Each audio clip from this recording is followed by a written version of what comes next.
Yo, what's up mga amigo? Nandito na naman kami ngayon sa Kiwa. Pangalawang punta na namin dito. At ngayon nandito kami kasi may celebrate kami ng birthday ni Lalan sa kanyang 11th birthday. Dito namin i-celebrate yan sa Kiwa dito sa Calbayog. Lang kasi yung request ng anak ko, yung kumain kami sa labas ha. Gusto ko nga niya kanina, nasa Samjud kami kumain. Matagal na niyang nire-request yun. Kaya lang, hindi kami nagkakasundo-sundo kung saan kami kain. Pag out ni Mami kanina, nang sinundo ko siya, naghanap na naman kami ng makakainan.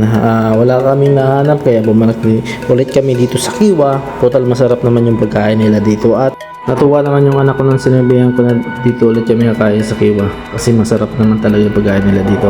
At dumating na nga yung in-order ni Maming pagkain. Ma-order siya ng pansit bami, tempura, beef bulalo at saka chop suey. May kasama pang halo-halo yan, 3 order.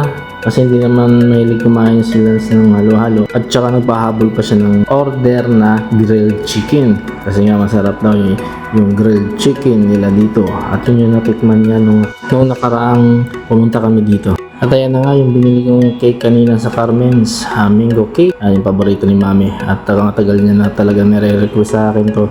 Matagal niya nang sinasabi na kapag bumili daw ako ng cake para sa birthday nila, doon ako bumili sa Carmen's. Kasi nga masarap yung cake na yon at subok ka daw niya yung lasa ng cake sa Carmen's. Pinapapunta ko rin yung mga magulang ko para makasama namin sa pag-celebrate ng birthday nila.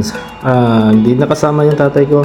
Si nanay nandito, siya lang dumating. Kasi nga si tatay may pa-order daw siya bukas. Sayang naman daw kung walang gagawa. Pa-order kasi kami ng puto at saka kutsinta doon sa lugar namin. Kilalang kilala yung produkto namin doon sa bayan namin. Kaya halos araw-araw may mga pa-order kaming puto at saka kutsinta. Kaya hindi makaalis yung tatay ko. Kala ko hindi makakarating yung nanay ko kanina umaga kasi nga sobrang lakas ng ulan. So ayan na nga, kompleto na yung in-order ni Mami pagkain. Nito na lahat, na-serve na. At ayan, sinindihan na nga ni Mami yung kandila ng cake para mag-wish na yung aming baby boy. Happy birthday to you. Birthday, happy birthday. Happy birthday, Lala. At ayan, parang lungkot naman yata ng kanta namin ng happy birthday para sa anak namin. Palibasa kasi hindi mga singer yung mga magulang. Happy birthday. Ano wish mo? Bawal sabihin. Bawal ba sabihin?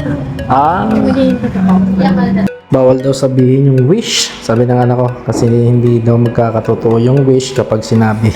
Hindi ko alam yun na bawal pala sabihin yung wish kapag nag-blow ka ng candle sa cake o sa tuwing birthday. Sa bagay kasi noon, hindi naman talaga kami nagkakaroon ng cake kapag may birthday kami. Kasi nga, wala naman talagang cake pahalos na nabibili noong panahon. So ngayon mga amigo, dito na lang kasi nga kung makikita nyo, busy na kami sa pagkain. Ayun yung anak ko, busy na. Kaya hanggang dito na lang. See you on my next video mga amigo.